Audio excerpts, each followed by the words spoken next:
আমাদের মাছের প্রজেক্টে কে জানি বীজ দিয়েছে, ভিডিও করে রাখতেছি। ইনশাল্লাহ 10 বছর পরে হলে এর সুষ্ঠু বিচার হবে। প্রায় 1 লক্ষ খানি টাকার মতো লস।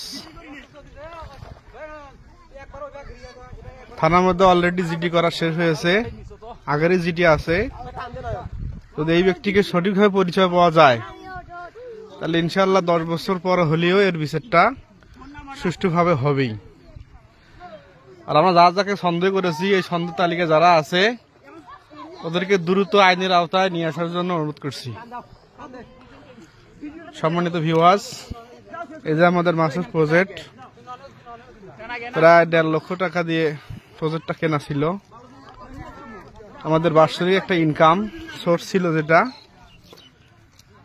সেটা দুষ্ট চক্রান্তকারীগণ বিষ প্রয়োগ করে আমাদের সবগুলোকে, আমাদের আশা আকাঙ্ক্ষাকে নষ্ট করে দিয়েছেন।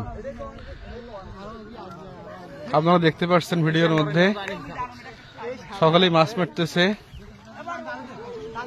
অতদূর আমার ধারণা যারা চায়না জাল